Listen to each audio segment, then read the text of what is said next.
This is Rob Tebbutt for Boxing Social in association with Betfred. Delighted to be joined here in New York by the White Rhino, Dave Allen. How you doing, Dave? Yeah, very good, thank you. You always do that at the start of the interviews. You talk right into the microphone. It's very weird. yeah, no. How you doing? Yeah, not bad. I'm not even on. I'm not on New York sleeping period time schedule yet. I'm not really on England time either because I'm back home at 11 o'clock. I don't know. I think I'm on Australian time thing at the minute, but it's nice to be here, I guess. So you arrived yesterday with your mentor, your coach, Darren Barker. What have you been up to since you arrived? Well, I arrived last night. I went straight to bed. I was up at 5:30 this morning, running on the treadmill. Darren didn't arrive till 6:20. Not a big deal. But I just got on with it. We trained again this afternoon. I'm going to train again in a few hours. 3 sessions a day. You know, Darren's got to be here for work, and I'm going to stay at home and train. But I guess I'm 8 weeks away. You know, I fit all the training I need to around getting here and whatever else. And this is the heavyweight title fight is on Saturdays, where I would like to be one day. So it's good to be in and around it all and take it all in. And even if I didn't make it there one day, it's nice to go and watch big fight, big occasion at the Garden. So yeah, that's why I'm here, I guess. The last time I saw you, anyway, not spoke to you, was at the press conference to announce Whyte Rivas and obviously your fight with David Price. You told Darren that you didn't want to go to, where did you go, Marbella, because you didn't want to fly, but you've done an 8-hour trip to come here. Explain that. Marbella was 13 weeks away from the fight. I didn't need to train. I was still at home. Not at home, but I was still back in Doncaster, living a good life. Just beat Lucas Brown. Didn't need to be in the air at that point. But we're 8 weeks away from the fight, which is long enough to make a few changes in terms of I had to train three times Saturday, once Sunday, twice Monday, whereas I'd usually have trained twice Saturday, not at all on Sunday. So we just moved a few things around, and I just thought it was worth coming over, you know. Just thought it was worth coming over, just to be in amongst it, because as Darren says, I'm 20 on BoxRec, right with the WBC for the first time, you know, to get myself about, because you never know, weirder things have happened. How's preparation been for your fight with David Price? It's crazy that it's only 8 weeks away. How's it been going? Going really well, you know. Me and Darren have been at Champneys. You know, it's nice. Thank you, Champneys, for having us. We get to sit about in robes, you know, play table tennis, and then we train. We train really hard. I think I've been at it 3 weeks again now, back with Darren, full time. I'm weighing the same as I did for the Brown fight already. I didn't really put much weight on, put about 6 pounds on. Taking it 100% seriously now. I think Price is it's a winnable fight. I think it's an hard fight. People think he's a lot better than people think he is. I don't think he's a fighter, he was at all. I think he's a little bit shot, but it's still a dangerous fight, definitely for the first 3 or 4 rounds. Taking it 100% seriously, I think it's going to be an hard night. I expect to win, but it will be 10 weeks of training and 11 weeks of healthy eating and living properly by the time the fight comes round. So big odds on favourite again. 2 fights in a row where if you'd said that 6 months ago, never mind 6 years ago, you'd laugh your head off. So you know, it's a sign that I've come a long way, and yeah, I think I'll beat David Price for as long as I keep doing what I've been doing the last 3 weeks. For the next 7.5, I win the fight and we go on again. So yeah, it's nice. Explain that to me. Being a favourite, because you are quite literally kind of the underdog story, and now you're going into fights against guys who 12 months ago, 18 months ago, people, as you say, would have laughed if you said that you would beat them or certainly be a favourite. Does that change your mentality at all? No, because I go into every fight I think I want to win it anyway. I'm a little bit deluded like that. Well, no, not all. You know, when I watched Lucas Brown, I looked at him and thought, I used to watch him on the TV. Look at David Price now, and I remember watching him at the Olympics. It was a long time ago. I'd never laced a pair of gloves in my life. I'd never boxed. And when he was running through Sexton, Audley Harrison, I'd had 10 amateur fights just watching. You know, and I was going along with the hype as well. He's going to be the next Klitschko. I didn't have a clue about boxing at the time. I was thinking, yeah. So for me to look at him now, I know he's. I think he's a shot fighter. To be honest, I do think he's shot, but I think for 3 rounds he's still very dangerous. But he is shot, and that's where you get apprehensive, because you think, well, I need to beat him. Because people can say what they want. I always know in my heart of hearts what the thing is. I'm not scared to say it out loud. Like Brown, I know how to beat Brown, because what did I say? Brown was shot a little bit, yeah. Not as much as David Price is, I believe. Probably shouldn't say this. I was gonna say that. But Price is pretty shot one now, and I must beat him, and I believe I will, because it's at the right time. Like I said to Lucas Brown after the fight, I literally said to him, I wouldn't have beat you. You from the Shagair fight, I wouldn't have beat you, but it's coming 2019. I'm too much for you now, and I believe I'll have the same conversation with David Price after the fight. I believe I'll beat him. Would I beat the best David Price? I'm not sure, but I'm improving all the time. I am getting better all the time. And David Price said it himself, he knows I'm a lot better than people think. I'm deceptively quite clever. And people don't realise how strong I am until they get all close to me, and they think, well, every single person I've ever shared the ring with, wow, very strong. So yeah, we'll see. I'm just training really hard. I can only beat what's put in front of me. And as long as I keep realistic, and then I know the score. I'm just looking at David Price every day, and I'm saying, you're not what you were, but you're still very, very dangerous. So yeah, that's the way the pressure comes from, me knowing I must beat him. I remember after you knocked out Nick Webb, you went in and you knocked out Sonny Nebo after that, and then you went into the fight with Bracamonte thinking that you were Ernie Shavers and you could blast everyone out with one shot. Now you've stopped Lucas Brown in 3 rounds. Has kind of the experience of that made you realise that, okay, maybe I do still have to stick to my boxing? Or are you thinking in your head, no, I'll just go in there and sink one to the body and Price will fall over? The first 2 rounds of the Brown fight was terrible. Not the atmosphere, like the atmosphere is always good, but like the occasion got to me a little bit. I was just kind of deer in the headlights, and me and Darren had a plan. I only trained with Darren for 4 weeks for the last fight. People think we had a full camera together. We had 4 weeks. The 3rd round, I took an uppercut in the first 10 seconds. After that, I woke up. My feet was good. I moved my head. I hit him with a few jabs, bust his nose up with the uppercut, then finished with a body shot. Effectively, when I woke up, the fight lasted 40 seconds, which is what I believe any heavyweight worth his salt would do to Lucas Brown now. You've got to take him out in 40 seconds, which effectively is what I did when I switched on. But with David Price, like, I don't believe he's got the worst chin in the world. I don't believe he has. I believe he's pretty tough. I don't think he can go rounds and rounds. I don't believe he has the power he once had, because I don't believe he has the confidence to let his shots go like he once had. But I'm not the biggest puncher in the world. I can go rounds and rounds, but I don't believe I've got the most volume of punches. And I'm realistic, so people always say I have more confidence, but I believe being realistic is better than being confident, because being realistic will help me win fights. I know what I've got to do realistically to beat David Price. In the same way he will. I think David Price is a smart man. I think he will look at me and say, I think I can beat David Allen because he doesn't throw the most punches. I can have a little breathing and rest here and there. He's not the biggest puncher in the world. I don't have to worry so much about. I've got 14 knockouts in 4 rounds, but at what level and whatever else. And I look at his record and say similar things about him.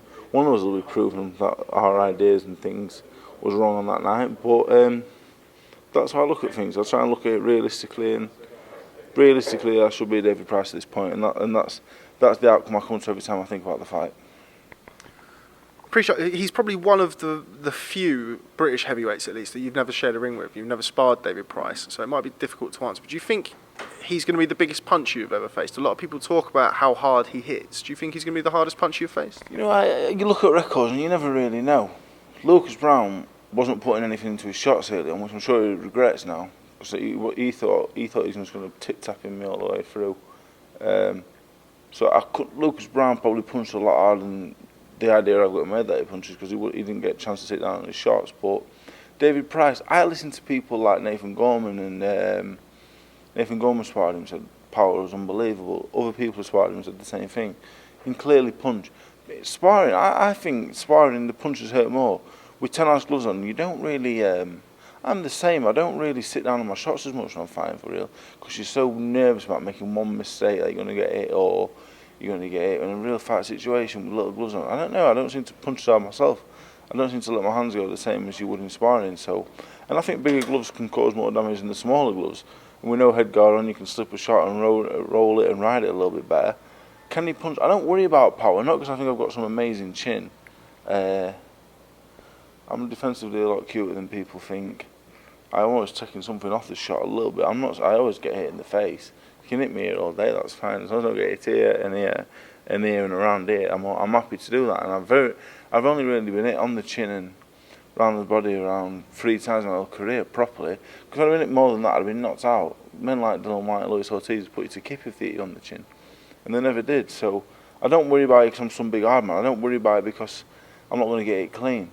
And sometimes I will sacrifice my nose to not get hit on the chin. Effectively on the forehead. My forehead's always a mess, but I don't get it on here. I don't get put on my back, and that's why. Not because I'm some tough man, because I don't get it on the chin. So do I worry about his power? No, I don't worry about his power. I worry about his Olympic pedigree. I worry about him being a smart man. He's very smart, inside the ring and outside the ring. The same way he'll look at me and he'll worry the fact that I'm ice cold. I'm not. I don't waste no nervous energy the same way he does, because I don't really worry about it. And I know for a fact I did Lucas Brown's head in, because he could just see I didn't have a care in the world, and I think that will affect people. I've never met a man yet who has the same attitude towards fighting as me. And I think that worries, puts fear into him, and I think it may do the same with Price, because I really have no fear of him whatsoever. I have no fear of the occasion, the venue, and I believe that gives me a big advantage. What I lack in power and size and whatever else, I make up in other aspects, and that's one of them. So, but I'm deadly serious about the game now. I'm super fit already, and I will be on the night. Super strong, tough, smart. I'm making up into a good heavyweight. I believe I'm a good heavyweight right now, no more, no less. But yeah, I'm content with my life. I'm content with my boxing. So I'm really happy at the minute. Moving away from your fight with David Price, you are here, of course, in New York to watch somebody who you have shared a number of rounds with in sparring. Anthony Joshua fights Andy Ruiz.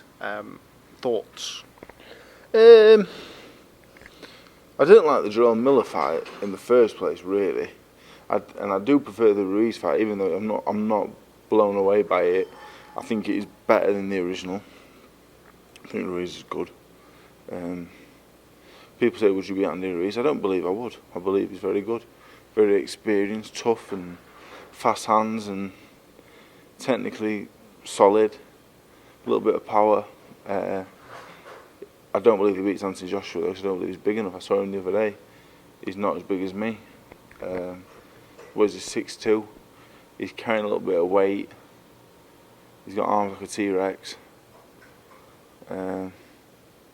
And I just said he beat me, and he told them, 6'2", fat with arms like a T-Rex. But I don't believe he beats Joshua. The fight don't really excite me, but here we are. It's not Anthony's fault that he has to fight Ruiz. Like I said, I was not excited by the Miller fight, but on paper it looked better. Just about doing the business. And the back end of 2019, he's probably going to fight Pulev, another fight that doesn't excite us, but another solid opponent that he has to beat again. So the heavyweight division, really, at the minute, it should be in a position where it should be on fire. And while there's so much money being put into it, and it is exciting because there's money being put into it, you've got Hrgovic, Joyce, even Dishko's come back, all these top amateurs. Tony Yoka's on his way back after his ban. And if when I watched him that night, he was clean and he's the real deal, you know. And as does Hrgovic looking the others. So the heavyweight division is booming, but you know, the best fight at the minute is Wilder-Ortiz, and people are giving that loads of stick. That's the best fight. He's better than Ruiz and Schwartz by a million miles, and that's getting the most grief. People are giving Wilder grief for boxing Ortiz, even though I think he'd go for Ortiz in a couple of rounds this time, because Ortiz is just getting older by the day. That's the best fight in the heavyweight division at the minute. think people are obviously giving that stick because they would have rather have seen Deontay Wilder box Tyson Fury again or Anthony Joshua. You touched on it there with obviously money being put into the division.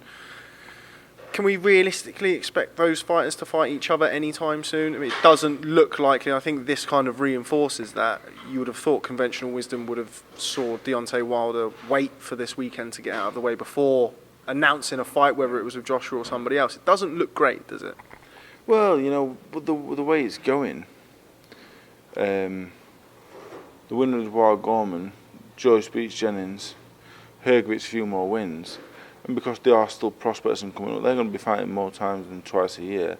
They're going to be knocking on the door already anyway. We're going to have exciting fights. Hergovich, Joshua, Joyce, Wilder, Whyte, Fury. It's not all about them three men, and one of them will get beat. That's as sure as anything. That's boxing. One of the three will get beat in the next year, 18 months. If they don't fight each other, I guarantee one of them will lose in the next 2 or 3 fights, because that's boxing. They will. Ruiz could beat Joshua. Ortiz could beat Wilder. Schwartz cannot beat Fury because he's a good fighter, but he's no more than good. And while that's not, someone's hitting the pads in there. But while them fights are exciting, the heavyweight division domestically and the prospects coming through, it's absolutely booming.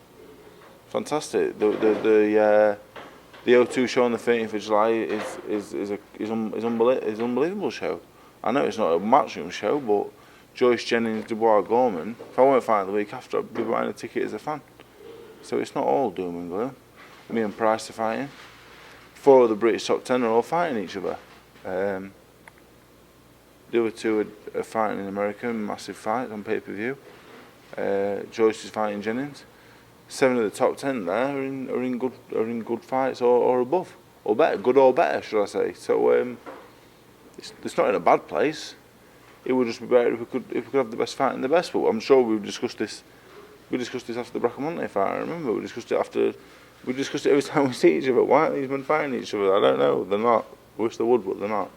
And until they do, I won't spend 1995.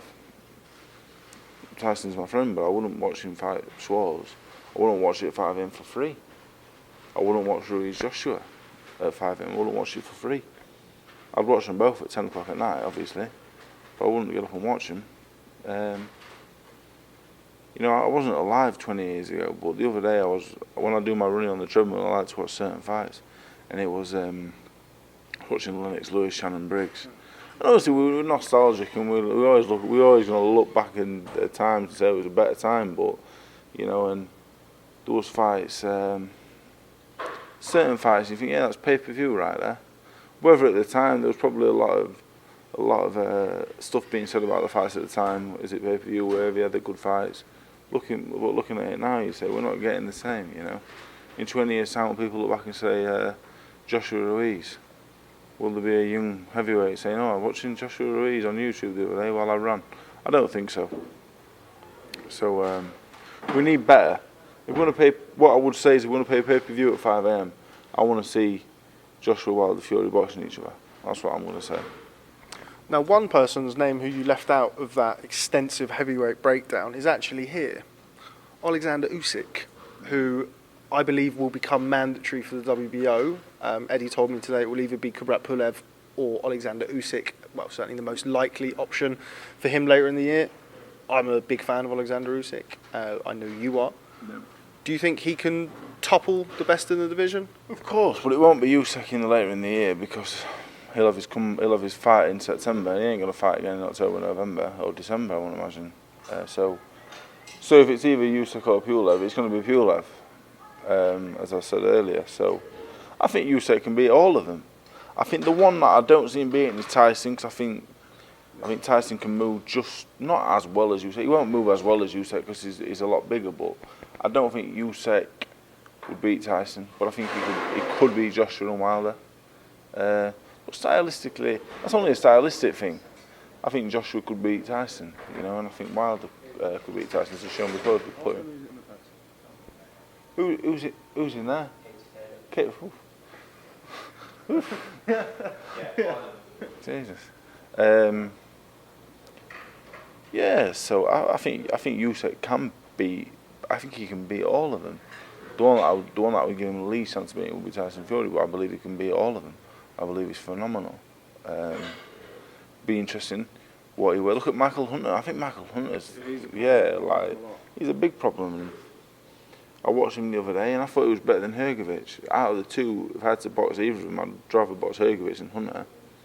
And Usyk, I believe, has got the better frame to move up to heavyweight than Hunter. Hunter is literally a cruiserweight who's not cutting weight anymore. Usyk will be the same, but I believe he's got the frame to build into it a little bit better. And his style means they'll get hit less at heavyweight. And I think Michael Hunter's a top 10 heavyweight already.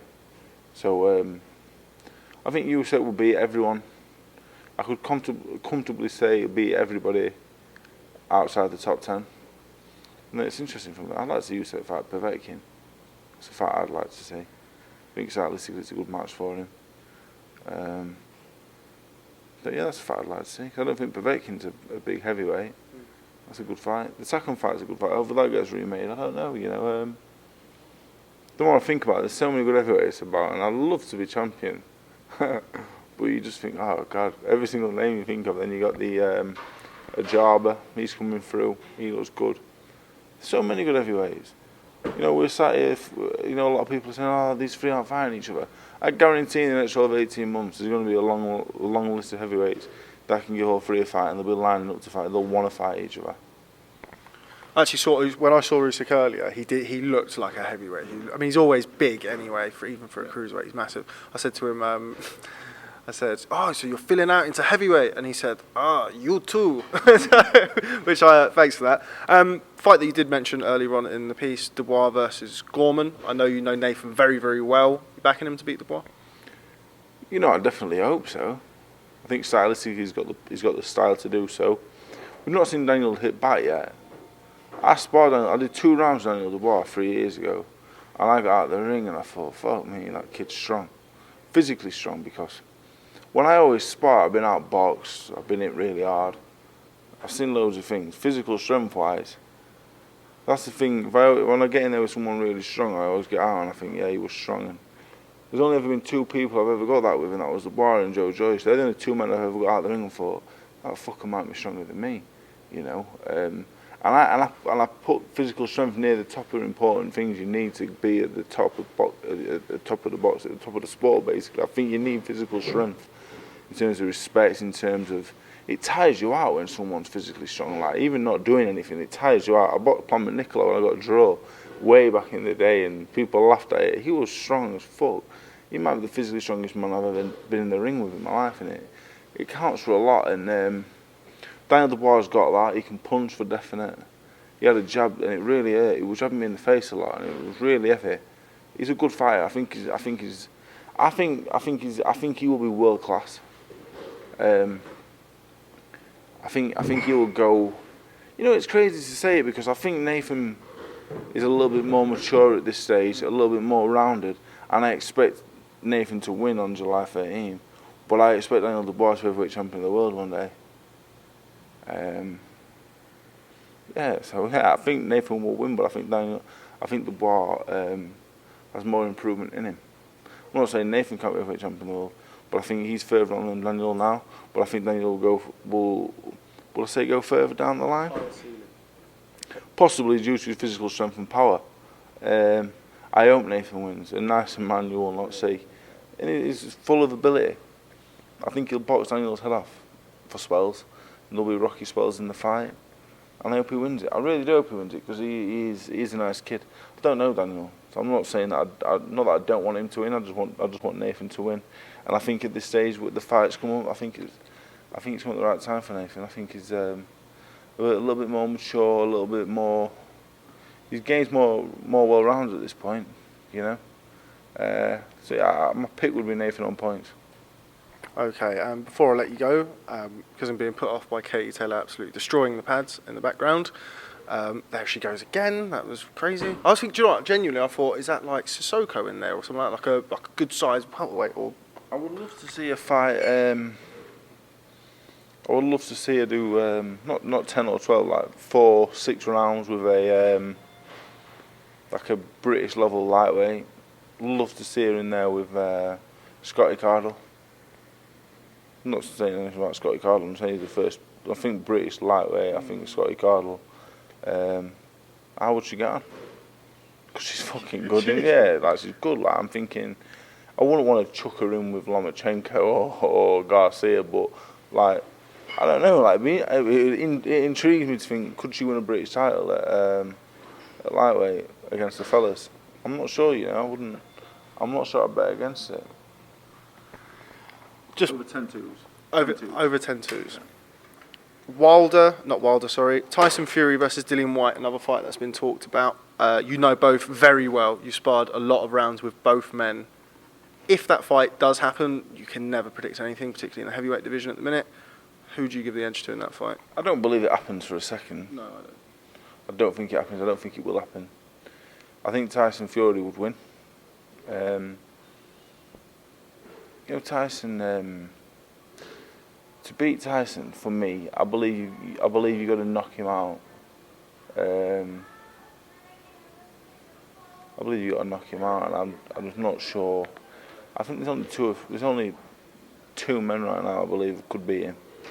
That's Joshua and Wilder. I believe they're the only two men that are big enough, hit hard enough. No, that could hit him, and if they hit him, would knock him out. I believe they're the only two men in the world. You know, I believe Joshua, Wilder, Fury, they're your top three. Then you got your Wilder-Ortiz, Povetkin. I work it in tiers, you know, and that's just how I see it. Okay. Well, just before I go, Adam Booth's just walking past. Just before we go, a push of prediction on the main event. How does Joshua-Ruiz end? I think Ruiz starts well. I think he gives Josh a lot of trouble early on. So I think his speed is fast. To beat Anthony Joshua, I sparred him a lot, you know, and you got to frustrate him. You got to use speed. I think with Ruiz, I'm not sure his conditioning will be the greatest. He boxed on Mitrenko, didn't he? About how long ago? Not too long ago. He looked pretty fit the other day. He looked well. Like he was a lot smaller than I anticipated. But I think he's got like experience, speed. I think he'll win the first couple of rounds. I anticipate Ruiz winning the first couple of rounds. I don't see a blowout. I'll be very surprised if Joshua gets him out inside 3 or 4. And I think somewhere around 4 and 5, Joshua's superior size and strength, and he'll start connecting and landing, and you know, I sparred Joshua. I never thought he could punch, but Rob McCracken told Mick Marsden, like, when he puts 10-ounce gloves on, he's just a different animal, you know, and obviously they ate a lot more, he puts more spite in, and he's getting better all the time, and I think he'll break Ruiz down over the course of rounds 4 through 8 and 9. And stop him around 8 and 9. I think Josh Kelly will get banged, and yeah. So yeah, it's a big up. Yeah, so I think Josh will get him out about 8 and 9 maybe. Okay. Well, Dave Allen, always a pleasure. Thanks very much for speaking to Boxing Social. Enjoy your time in New York, and I'm sure I will catch up with you soon. Thank you very much. Thank you.